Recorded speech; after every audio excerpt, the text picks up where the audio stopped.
Paz e graça, mais um dia, mais uma oportunidade de aprender da palavra do Senhor e estarmos alinhados à sua vontade. O episódio de hoje é sobre o sangue de Jesus Cristo. Mas se você chegou neste episódio e ainda não acompanhou os episódios anteriores da série, clique no perfil do YouTube e acesse a nossa playlist. No nosso primeiro episódio, nós falamos sobre a Bíblia, da Palavra de Deus. No segundo episódio, qual a natureza de Deus. No terceiro episódio, o homem e Satanás. E depois falamos sobre quem é Jesus Cristo, também no próximo episódio sobre a cruz. Sobre quem é Jesus Cristo ficou dividido em 3 partes, mas acesse a playlist e você vai acompanhar todos os episódios. Já vai lá no sininho e assina as notificações para que você consiga estar recebendo sempre, toda segunda-feira, às 6 horas da manhã, a notificação que chegou um novo episódio.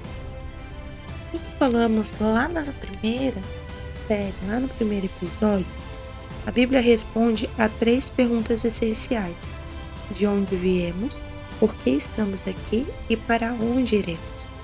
A Bíblia também tem uma citação que eu gosto de frisar bastante: conhecereis a verdade e a verdade vos libertará, que se encontra lá em João 8,32.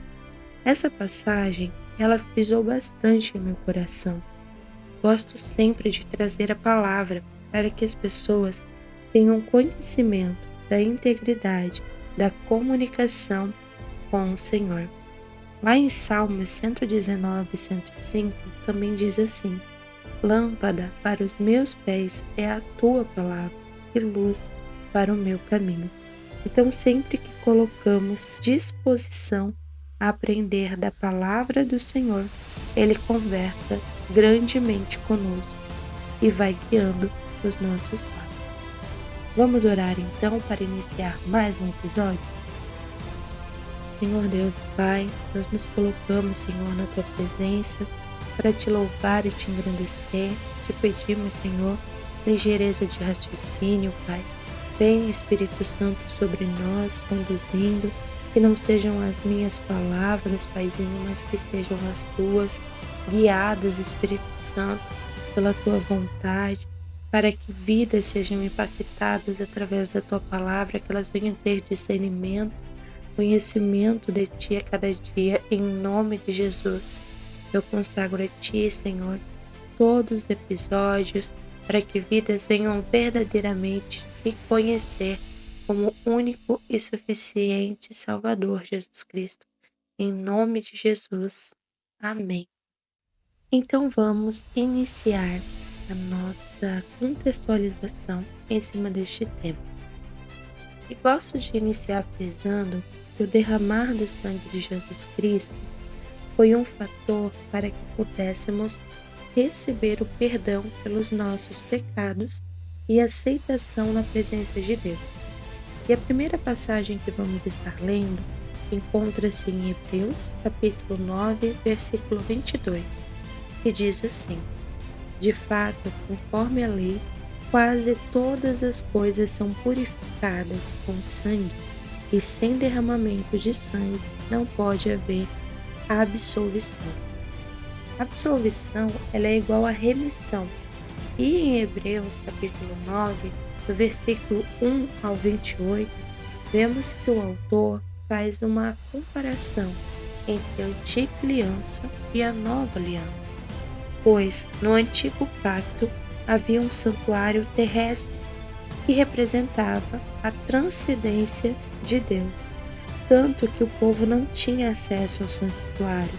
No tabernáculo, apenas o sumo sacerdote, com toda uma preparação, poderia acessar o Santo dos Santos uma vez por ano, no entanto, chamado Yom Kippur, apresentando o pecado do povo e os sacrifícios. O Messias, entretanto, ele entrou no Santo dos Santos de uma vez por todas e selou um novo pacto, ao qual a morte voluntária de Jesus Cristo na cruz nos trouxe então libertação. Ao contrário da antiga aliança, que era apresentada sangue de animais, na nova aliança o Messias ofereceu seu próprio sangue vertido em uma cruz. Então o sangue de Jesus, ele traz um selo de vida. Vamos estar lendo lá em Levítico, capítulo 17, versículo 11, que diz assim: que a vida da carne está no sangue, e esse sangue eu o tenho dado a vós, para cumprirdes o ritual de expiação sobre o altar pelas vossas vidas, pois é o sangue que faz expiação pela vida. O conceito de que a vida da carne está no sangue remonta à criação, que é citada lá em Gênesis, capítulo 2, versículo 7, e também no capítulo 7, versículo 22. Aqui Yahvé explica a razão desta lei. O sangue é a vida. E Deus designou o sangue para expiação. Comer sangue seria profanar algo que Deus havia santificado ou separado para o santuário. O Novo Testamento nos ensina claramente que o sangue de Jesus serve de expiação pelo pecado da humanidade, conforme lemos lá em Hebreus, capítulo 9, do versículo 24 ao 26. Podemos refletir também lá em Romanos, capítulo 6, versículo 23, que diz assim: porque o salário do pecado é a morte, mas o dom gratuito de Deus é a vida eterna por intermédio de Jesus, nosso Salvador. Vemos que o pecado não é mais o dominador do cristão. O pecado alcançou o seu poder usando a lei, mas o cristão está sob o domínio da graça e não da lei. Romanos 6, vimos uma analogia estendida de Paulo. As pessoas podem escolher a que Senhor servirão. Como mencionei em nossas aulas anteriores, Cristo morreu na cruz por todos, mas a salvação é apenas para algumas pessoas, devido à sua escolha de que caminho seguir. Jesus pagou esta penalidade por nós, derramando seu sangue, morrendo por nós, ou seja, em nosso lugar. Mas em base, o que significa expiação? Expiação significa sermos reconciliados com Deus. Jesus deu a sua vida, derramou seu sangue na cruz para nossa reconciliação, expiação. Isto possibilitou a nossa reconciliação com Deus. O sangue de Jesus significa que não somos mais seus inimigos, e sim seus amigos, seus filhos e filhas. Pela fé, aceitamos o que Jesus fez por nós. Mas, vamos entender então o que o pecado faz em nossas vidas? Primeiramente, o pecado ele é aquele que nos separa de Deus. E vamos estar lendo lá em Isaías, capítulo 59, versículo 2, que diz assim: no entanto, são as vossas maldades que fazem separação entre vós e do vosso Deus. Os vossos pecados nublaram e esconderam de vós a face do Senhor, e por isso ele não lhes dará ouvido. Se optarmos em continuar com o pecado de estimação, como muitas pessoas fazem, ou seja, viver em iniquidade, isso se torna a feitura que nos afasta de Deus. E é isso que Satanás quer muitas vezes. Ele não precisa levar uma vida à possessão demoníaca, mas muitas vezes apenas com a opressão, um cristão não revestido é levado à cegueira espiritual, à surdez e à inatividade no reino de Deus. Então é muito importante que estejamos vigilantes a todo momento, para entender que se estamos pecando, se estamos em iniquidade, a gente cria um muro entre nós e Deus. e abrimos uma porta para que Satanás opere em várias áreas na nossa vida.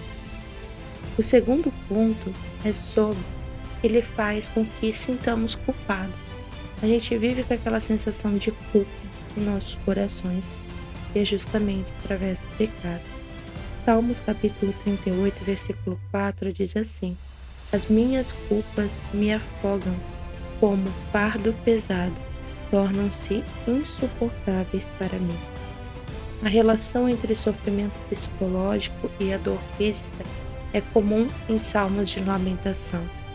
Vemos do verso 3 ao 8 a menção a ossos que é usado com frequência associado à figura da dor física. Embora a linguagem não seja necessariamente literal, ela transmite a ideia de intensa dor e sofrimento, claramente relacionados à disciplina de Yahvé, também fazendo menção à tua ira, meu pecado, minha tolice, desassossego ou angústia. E tudo isso pode gerar culpas e nos afogam e também geram fardo pesado sobre nós. Então a gente começa com a ira em alguns ambientes, fica em constante pecado em algumas áreas e acaba que a nossa mente vive um ciclo de angústia e desassossego. Isto nos leva a nos sentirmos culpados e é mais uma opressão de Satanás sobre nós. O terceiro ponto é que permite que Satanás nos acuse. E quero deixar aqui um desafio para que seja lendo o capítulo 12 de Apocalipse e meditando. Mas vamos contextualizar aqui em Apocalipse 12, versículo 10, que diz assim: então ouvi uma voz grave que vinha dos céus proclamando: eis que agora chegou a salvação, o poder e o reino do nosso Deus, e a autoridade do seu Cristo, pois foi expulso o acusador de nossos irmãos, o mesmo que os denuncia de dia e de noite perante o nosso Senhor. Apocalipse 12:10, ele realiza e revela para a gente um momento de triunfo nos céus, onde uma voz poderosa anuncia que a salvação, o poder e o reino de Deus chegaram com plenitude, o que Cristo agora exerce total autoridade. Esse evento marca a expulsão definitiva de Satanás, o acusador, que incessantemente denunciava os crentes diante de Deus. A expulsão do diabo representa a vitória absoluta de Cristo e o estabelecimento da justiça divina, pois já não há condenação para aqueles que estão em Cristo. O versículo destaca que, com essa vitória, os filhos de Deus não precisam mais temer as acusações do inimigo, pois a sua rendição está selada. Esse momento também evidencia a manifestação progressiva do reino de Deus na terra, mostrando que a autoridade de Cristo governa sobre todas as coisas. Os fiéis são chamados a viver essa realidade espiritual, resistindo ao diabo, permanecendo firmes na fé e confiando que a batalha foi vencida em Cristo. Então vamos analisar um pouquinho mais esse versículo. Ali vemos a primeira estrofe que diz assim: então ouvi uma voz grave que vinha dos céus proclamando. Uma voz celestial anuncia uma grande mudança espiritual. Esse tipo de proclamação costuma indicar um evento de grande impacto no reino espiritual e na história da redenção. Também vemos na próxima estrofe que diz assim: eis que agora chegou a salvação, o poder e o reino do nosso Deus e a autoridade do seu Cristo. Esse trecho fala da manifestação do reino de Deus com poder. A vitória de Cristo é definitiva e isso implica a manifestação plena da salvação e do governo de Deus. a autoridade de Cristo se manifesta plenamente, colocando fim ao domínio do inimigo sobre os filhos de Deus. E na última estrofe nós vemos: pois foi expulso o acusador de nossos irmãos, o mesmo que os denuncia de dia e de noite perante o nosso Deus. Satanás, que tinha acesso à presença de Deus para acusar os crentes, como vimos lá em Jó, capítulo 1, do versículo 6 ao 12, é definitivamente expulso. Ele não tem mais acesso aos céus. Isso simboliza o fim da influência do inimigo sobre aqueles que foram justificados pelo sangue de Jesus. A expressão de dia e de noite reforça que ele constantemente tentava condenar os fiéis, mas agora a sua função de acusador foi encerrada. Então aqui vemos 3 pontos essenciais.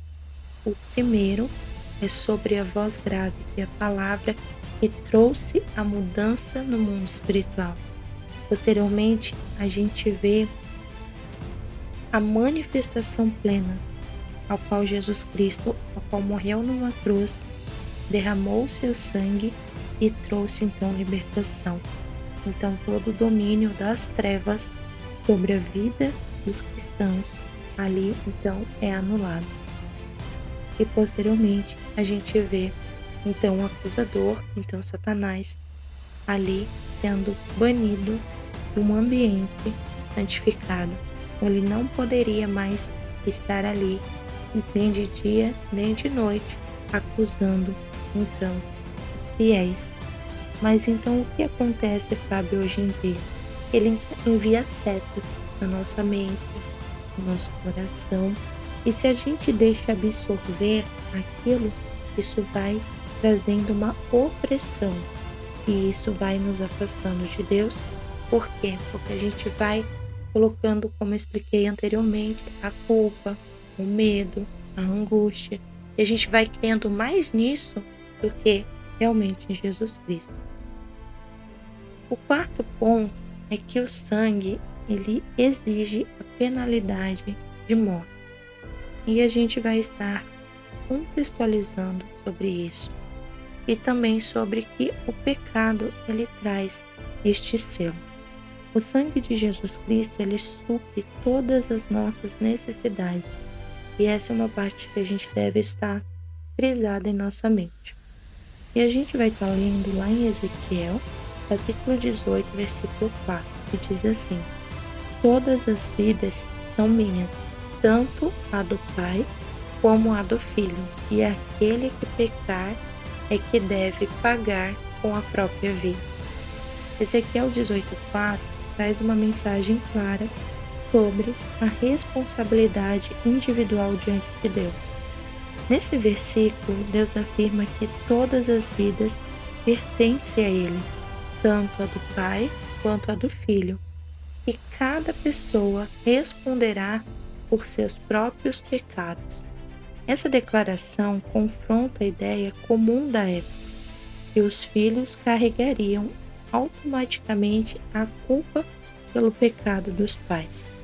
No contexto do capítulo, o povo de Israel estava usando um provérbio popular que dizia: os pais comeram uvas verdes, mas os dentes dos filhos é que se embotaram, conforme vimos em Ezequiel 18:2, sugerindo que os descendentes sofriam injustamente pelos pecados de seus antepassados. Deus, porém, rejeita essa visão e deixa claro que cada um será julgado de acordo com as suas próprias ações. Essa passagem ressalta a justiça divina e a importância do arrependimento pessoal. Embora existam consequências naturais do pecado que podem afetar gerações, a condenação não é herdada. Cada pessoa tem a responsabilidade de buscar a Deus, viver em retidão e se arrepender de seus próprios erros. Isso aponta para o princípio da graça e da misericórdia divina, mostrando que Deus oferece oportunidade para que todos nós possamos escolher um caminho de vida e salvação. Então, o que acontece a partir ali, contextualizando em Ezequiel 18? Se os seus familiares pecaram, tiveram uma grande iniquidade, sim, existem pecados que afetam gerações. Por isso é muito importante que a gente faça o nosso mapeamento geracional para entender quais foram as práticas cometidas. Mas, se nós nos rendemos ao Senhor, aceitarmos a Jesus Cristo como único e suficiente Salvador, entregar a Ele para que seja quebrado todos os laços geracionais, a gente traz remissão para com a nossa casa, em nome de Jesus. Vamos contextualizar também que o sangue, ele é para Deus, não para sacrifícios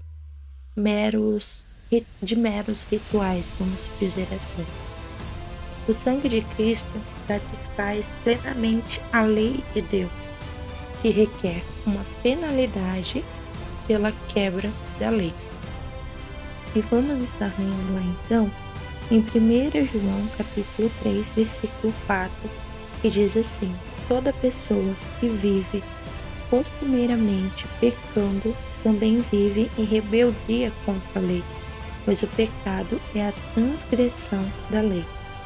O sangue, ele nos protege da penalidade da lei. Qual é a penalidade da lei, Fábio? A morte.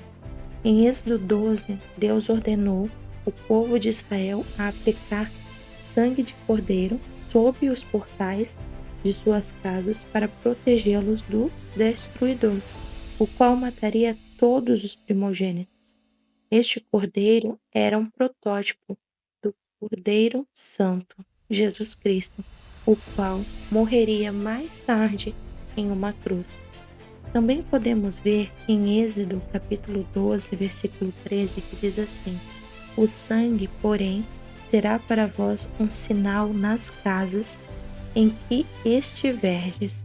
Quando eu vir o sangue, passarei adiante. A praga de destruição não vos atingirá quando eu ferir o Egito.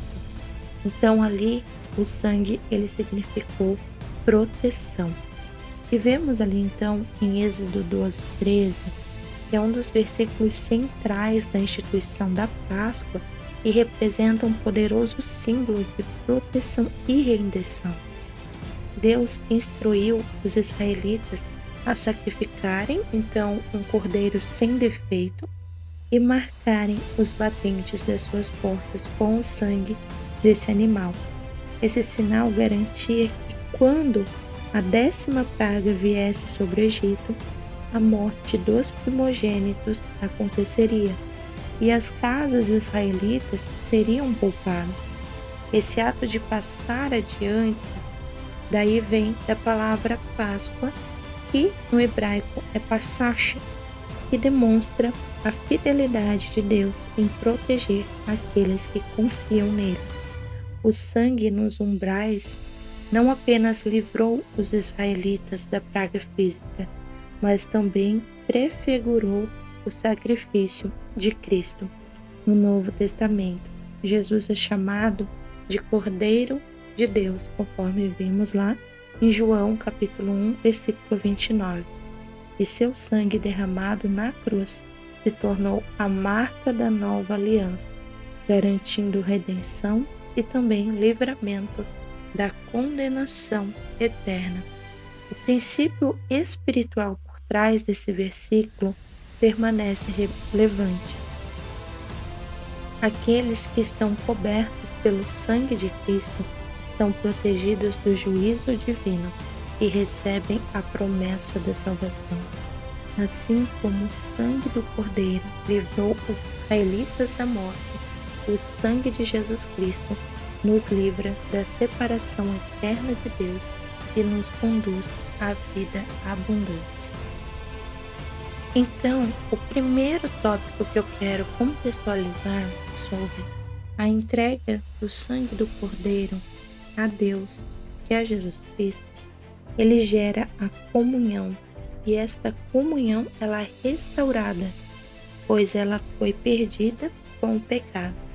E vamos ler lá em Romanos capítulo 5, versículo 8 e 9, que diz assim: Porém Deus comprova seu amor para conosco pelo fato de ter Cristo morrido em nosso benefício, quando ainda andávamos no pecado. Agora, como fomos justificados por seu sangue, muito mais ainda, por intermédio dele, seremos salvos da ira de Deus. Romanos 5, ele revela a profundidade do amor e da graça de Deus ao demonstrar que Cristo morreu por nós quando ainda éramos pecadores. Isso significa que a salvação não depende de mérito humano, mas de um ato incondicional do amor divino. Deus não esperou que nós nos tornássemos justos para nos salvar. Ao contrário, ofereceu seu Filho como sacrifício quando ainda estávamos afastados dele. O versículo 9 reforça essa verdade ao afirmar que já fomos justificados pelo sangue de Jesus Cristo. Temos ainda mais segurança de que seremos salvos da ira de Deus. A justificação significa que Deus nos declarou inocentes e nos reconciliou com Ele através do sacrifício de Jesus. Essa salvação não se limita ao passado, mas garante livramento do juízo final. Esses versículos enfatizam que a obra de Cristo é completa e suficiente para nos resgatar. Assim podemos viver com a certeza de que a nossa salvação não está baseada em nossos esforços, mas na graça imutável de Deus, que nos alcançou mesmo quando estávamos perdidos. Sabe? Então, pela graça, eu aceitando a Jesus, eu posso viver no meu livre-arbítrio fazendo de tudo? Não. Porque no momento que você aceita Jesus Cristo como único e suficiente Salvador, você recebe o Espírito Santo. E o Espírito Santo, ele nos constrange do pecado. E a gente vai vendo que com o tempo, atos que a gente possuía, o Espírito Santo vai trazendo renovo na nossa mente e no nosso coração. E a morte de Jesus Cristo nos trouxe liberdade, mas não libertinagem. Então a gente deve sim tomar muito cuidado. Então eu quero deixar aqui uma sugestão. Leia lá Deuteronômio 28, que fala sobre os frutos da obediência e da desobediência. Ali você vai conseguir entender no que o Espírito Santo trabalha na sua vida a partir de você aceitar a Jesus Cristo como único e suficiente Salvador. E o Espírito Santo nos leva a uma linha de obediência, nos afastando da desobediência que nos condena. O segundo ponto é que somos redimidos, comprados para sermos libertos da escravidão. Efésios capítulo 1, versículo 7 diz assim: Nele temos a redenção, o perdão dos nossos pecados pelo seu sangue, segundo as riquezas da graça de Deus. Então Efésios 1,7 revela a essência do plano de salvação de Deus, destacando que em Cristo encontramos redenção e perdão dos nossos pecados. Tudo isso concedido através da abundante graça divina. A palavra redenção remete à ideia de libertação por meio de um preço pago. No contexto bíblico, isso significa que Jesus pagou com seu sangue o preço para nos libertar da escravidão do pecado e da condenação eterna. O sangue de Cristo é o elemento central desse resgate, pois foi através do seu sacrifício que fomos reconciliados com Deus. O versículo também menciona o perdão por nossos pecados, indicando que a culpa e as consequências espirituais de nossos erros foram completamente removidas. Esse perdão não é baseado em nossos méritos, mas sim na graça abundante de Deus, que nos concede livremente essa dádiva. Por fim, nós vemos então a expressão segundo as riquezas da graça de Deus, que enfatiza que a graça divina é ilimitada, generosa e inesgotável.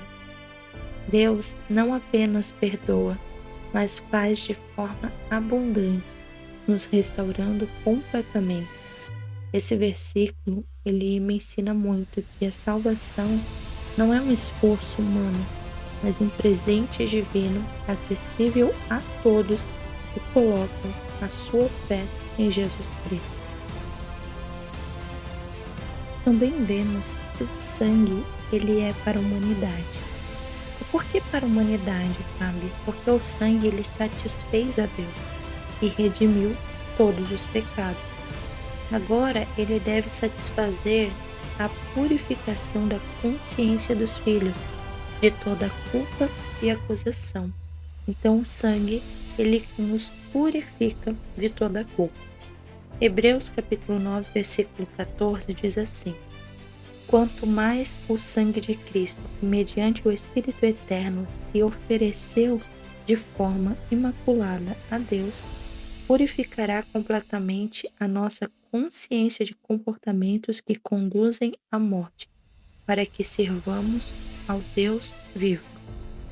Então essa passagem, ela destaca a superioridade do sacrifício de Cristo em relação aos antigos sacrifícios da lei mosaica. Enquanto os rituais no Antigo Testamento podiam purificar externamente, o sangue de Jesus purifica completamente a consciência humana, libertando-nos das obras mortas que nos afastam de Deus. O versículo começa enfatizando que, se os sacrifícios antigos tinham algum efeito cerimonial, muito mais poderoso é o sangue de Cristo. Ele se ofereceu de maneira perfeita e sem pecado, impulsionado pelo Espírito Eterno, garantindo assim um sacrifício definitivo e eficaz. A purificação mencionada não é apenas eterna, mas atinge o nível mais profundo da consciência.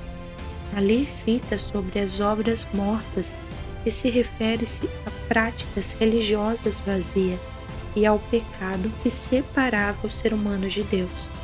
Com essa purificação, os crentes não apenas são perdoados, mas recebem um novo propósito para que sirvamos ao Deus vivo.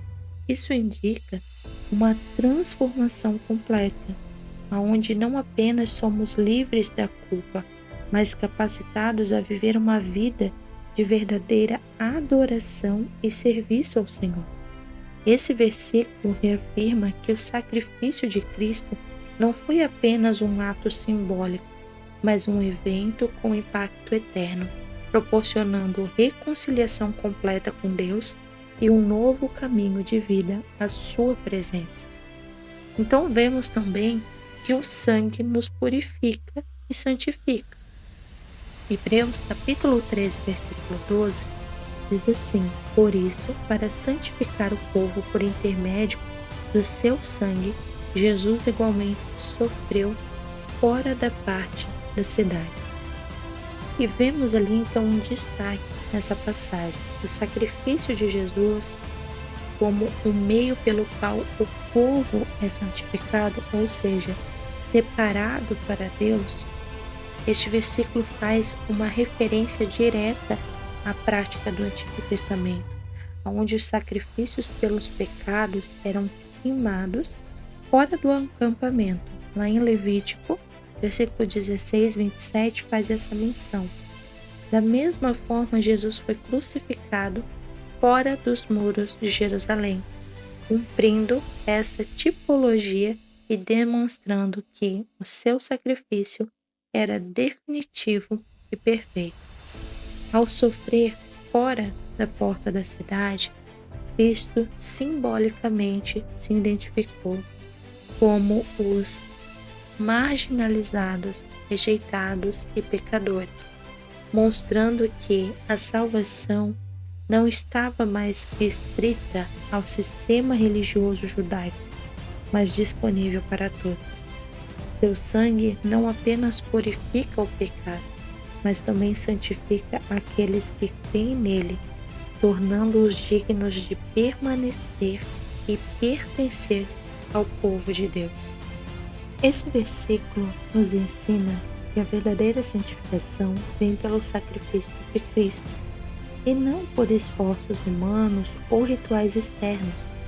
Ele também nos convida a seguir o exemplo de Jesus, dispostos a deixar para trás qualquer sistema ou tradição que nos afaste de uma fé verdadeira e transformadora, vivendo para Deus em plena obediência e comunhão.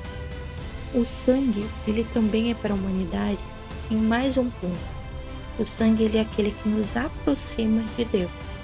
E vamos estar lendo lá em Colossenses, capítulo 1, do versículo 20 ao 22, que diz assim: E por intermédio dele reconciliasse consigo todas as coisas, tanto as que estão na terra, quanto as que estão nos céus, estabelecendo a paz pelo seu sangue vertido na cruz. E a vós outros também, que no passado eres estranhos e inimigos de Deus, conforme demonstrado pelas obras más que praticais. Agora, entretanto, ele vos reconciliou no corpo físico de Cristo, por meio da morte, para vos apresentar santos, inculpáveis e absolvidos de qualquer acusação diante dele. Então vemos nessa passagem que descreve a obra de reconciliação realizada por Cristo através do seu sacrifício na cruz, trazendo paz entre Deus e a criação e restaurando a humanidade ao seu favor. No versículo 20, Paulo explica que por meio de Cristo, Deus reconcilia todas as coisas, tanto na terra quanto no céu. Através do sangue de Jesus derramado na cruz, ele estabeleceu a paz, encerrando a separação causada pelo pecado e restaurando a harmonia entre Deus e a criação.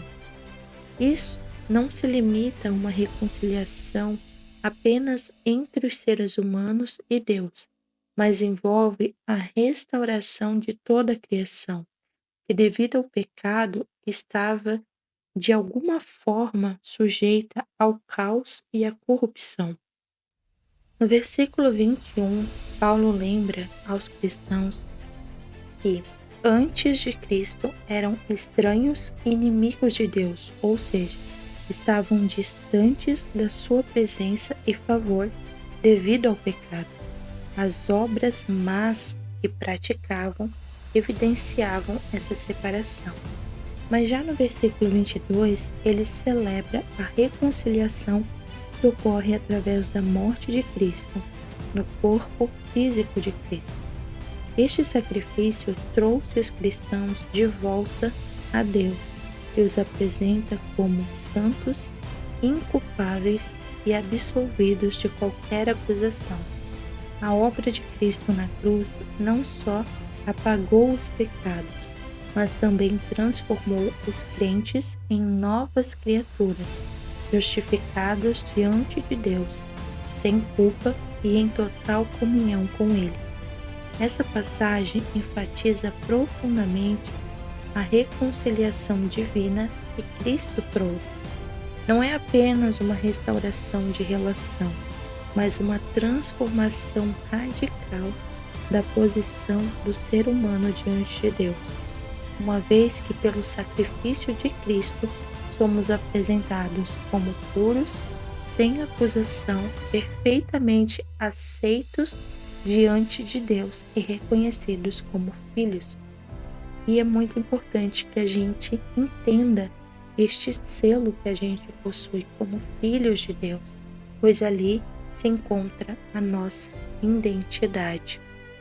Podemos ver também que o sangue nos dá intrepidez para entrarmos na presença de Deus. Em Hebreus capítulo 10, versículo 19 ao 22, diz assim: Sendo assim, irmãos, temos plena confiança confiança para entrar no Santo dos Santos mediante o sangue de Jesus, por um novo e vivo caminho que ele nos descortinou por intermédio do véu, isto é, do seu próprio corpo, e tendo um magnífico sacerdote sobre a casa de Deus.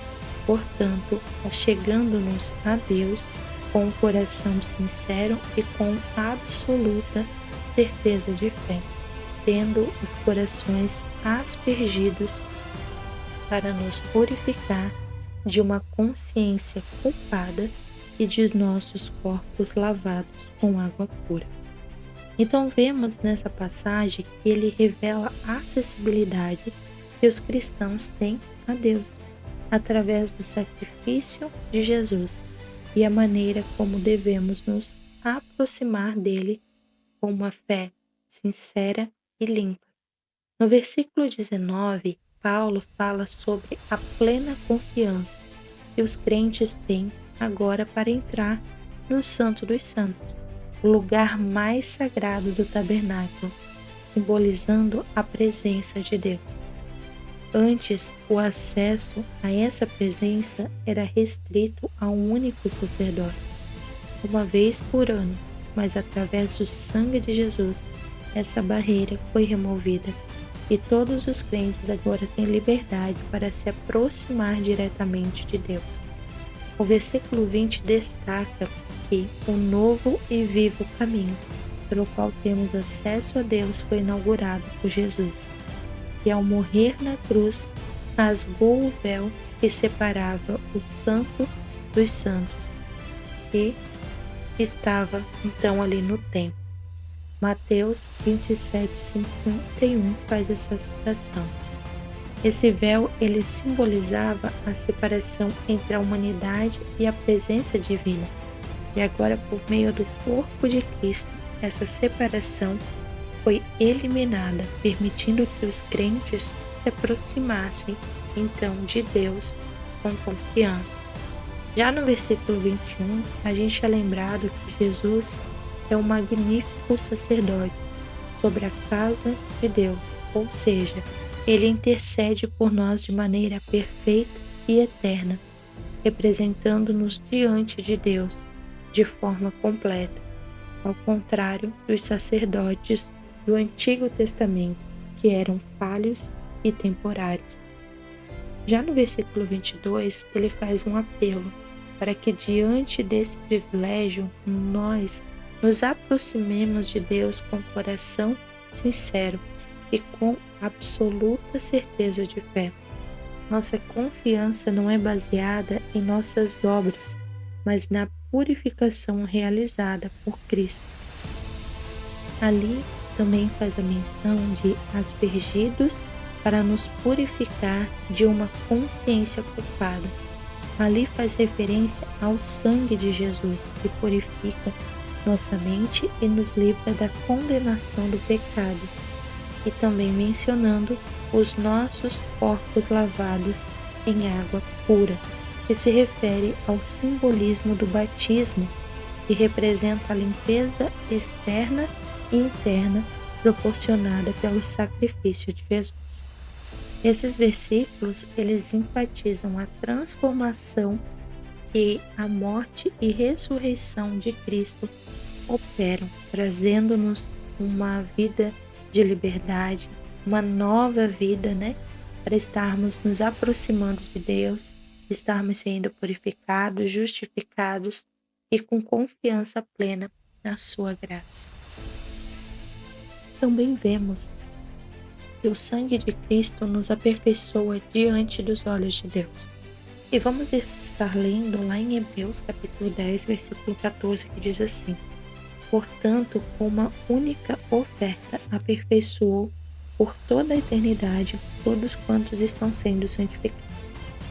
Essa passagem ela nos revela duas verdades centrais do sacrifício de Cristo. A primeira, que é uma única oferta, no qual ele nos aperfeiçoou, e também para toda a eternidade, daqueles pelo qual estão sendo santificados. esse versículo ele enfatiza a suficiência e a eficácia do sacrifício de Jesus Cristo na cruz. A expressão como a única oferta refere-se ao sacrifício de Jesus que foi oferecido de uma vez por todas, sem a necessidade de repetição, ou ao contrário dos sacrifícios do Antigo Testamento, que precisavam ser feitos continuamente.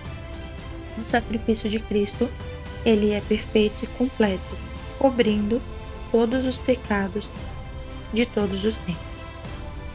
O verbo aperfeiçoou aqui significa que, através da morte de Cristo, os crentes são completados, ou seja, recebem tudo o que precisam para serem justificados diante de Deus. A obra de Cristo na cruz não é parcial, mas uma resolução completa e eterna para que o pecado humano fosse remido. Por toda a eternidade, nos lembra que a salvação de Cristo oferece, ele não possui um fim, mas sim é continuamente de geração em geração. Não é uma salvação temporária, mas uma promessa eterna que garante segurança e reconciliação com Deus para aqueles que são santificados por Ele. Então, em base, esta salvação não é só para o povo de outrora, mas para todos que ainda estavam por vir. Então, até mesmo aqueles que ainda não nasceram, quando vierem a nascer até que Cristo retorne, têm acesso a esta salvação. Todos quanto estão sendo santificados. Essa referência, então, ela traz o processo contínuo de transformação que ocorre na vida do crente, à medida que ele é moldado à imagem de Cristo. Como eu expliquei sobre liberdade e libertinagem, quando a gente aceita a Jesus Cristo, a gente tem um processo contínuo de transformação através do Espírito Santo que nos guia, né? Então, embora a justificação seja feita instantaneamente, a santificação ela é um processo contínuo que acontece à medida que o crente cresce na fé e na obediência. Então, em resumo, este versículo ele enfatiza a eficácia, né, e a totalidade da obra de Cristo na cruz, que não apenas perdoa os pecados, mas também aperfeiçoa e santifica os crentes, oferecendo-lhes uma salvação segura e eterna. O nosso próximo tópico é que o sangue, ele também é para o diabo. E como assim, Fábio? As atividades estratégicas de Satanás nesta era é de ser acusador dos irmãos, conforme vemos lá em Apocalipse capítulo 2, versículo 10. E nisto que o Senhor o confronta, Jesus Cristo, em seu ministério especial na qualidade de sumo sacerdote, através do próprio sangue, deu autoridade aos seus irmãos contra as armadilhas e setas de Satanás. Então, através da autoridade que recebemos, nós declaramos a palavra de Deus e tomamos posse da autoridade que foi dada por Cristo. Então vamos ler e contextualizar em Apocalipse capítulo 12, versículo 10, que diz assim: Então ouvi uma voz grave que vinha dos céus proclamando: Eis que agora chegou a salvação, o poder do reino do nosso Deus e a autoridade do seu Cristo, pois foi expulso o acusador de nossos irmãos, o mesmo que nos denuncia de dia e de noite perante o nosso Deus. Então, ali no capítulo 12, a gente vê e apresenta uma grande batalha espiritual. Ele retrata a luta entre o dragão, Satanás, e a mulher, que é a igreja, ou seja, também Israel, bem como a vitória dos fiéis em Cristo. No capítulo 10, há uma celebração nos céus, pelo fato de que Satanás, o acusador, foi finalmente expulso.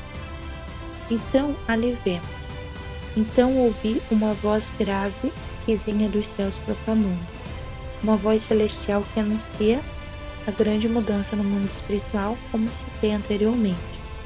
Posteriormente, eis que agora chegou a salvação, o poder do reino de nosso Deus. Então, a chegada de Jesus Cristo e a autoridade de Cristo. E que posteriormente, então, ele é expulso ali da presença de Deus, como mencionei, e anteriormente, como tinha visitação, conforme vemos lá no livro de Jó. Vamos estar lendo também lá em Hebreus, capítulo 9, do versículo 11 ao 14, que diz assim: Quando Cristo chegou como sumo sacerdote dos benefícios que estavam por vir, ele mesmo adentrou o maior e mais perfeito tabernáculo, não construído por mãos humanas, isto é, não pertencente a esta criação, não por intermédio do sangue de bodes e novilhos, porém mediante seu próprio sangue ele entrou no Santo dos Santos, e de uma vez por todas conquistando a eterna redenção. Portanto, se o sangue de bodes e de touros e as cinzas de uma novilha espalhadas sobre os que estão cerimonialmente impuros os santifica, de forma que se torna exteriormente puros.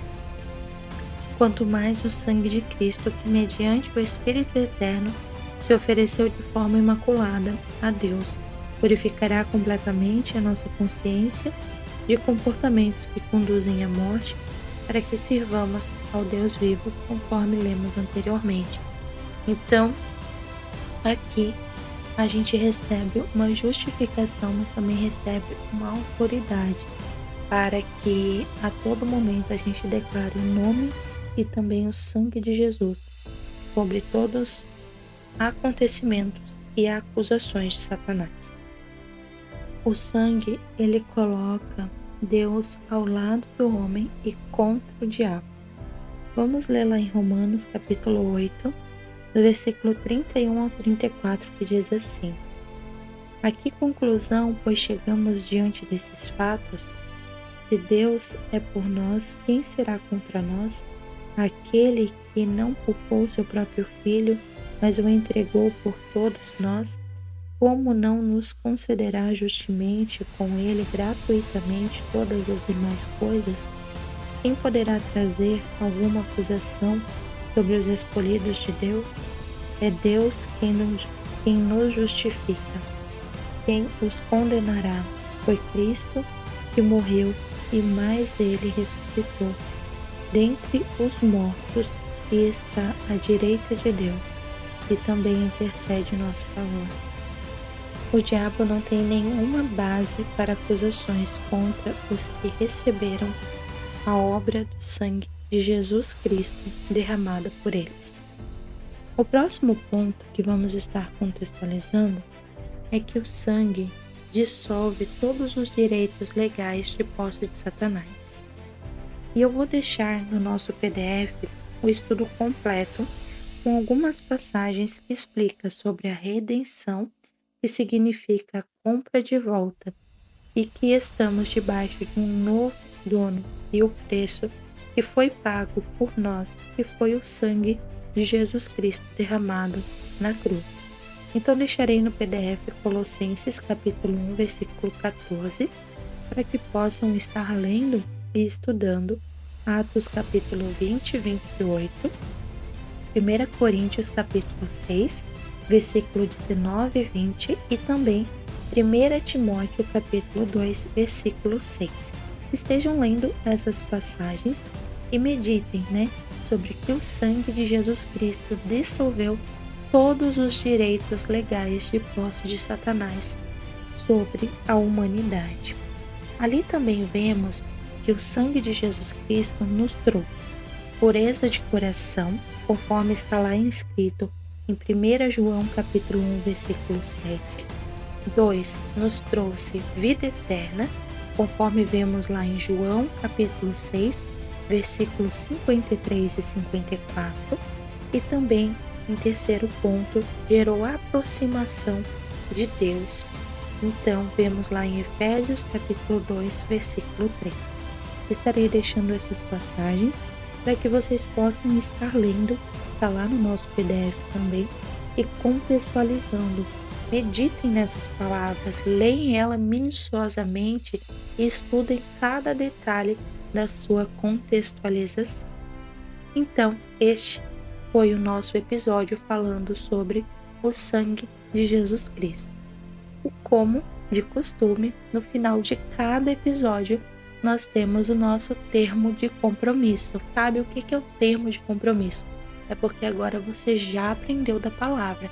Agora você já vem buscando edificação junto ao corpo de Cristo. Então agora você tem um compromisso de levar essa palavra adiante.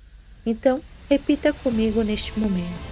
Senhor, compreendo agora que o sangue derramado de Jesus significa para Deus, para Satanás e para mim, como um canal de santificação. Comprometo-me a compartilhar com os outros a verdade com relação ao sangue de Cristo.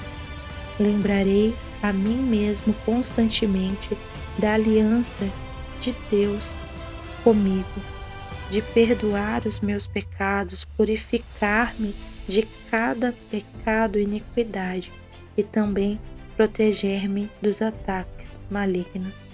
Obrigado, Senhor, e eu me comprometo em levar a Tua palavra adiante. Então, este foi o nosso episódio. Espero que você consiga ter absorvido bastante conhecimento. Aprenda a ler ali e grifando na sua Bíblia, anotando as suas dúvidas também aqui nos comentários. Curta, comenta, compartilha este vídeo para que mais vidas sejam impactadas através da palavra de Deus. Graça e paz e que o Senhor seja convosco.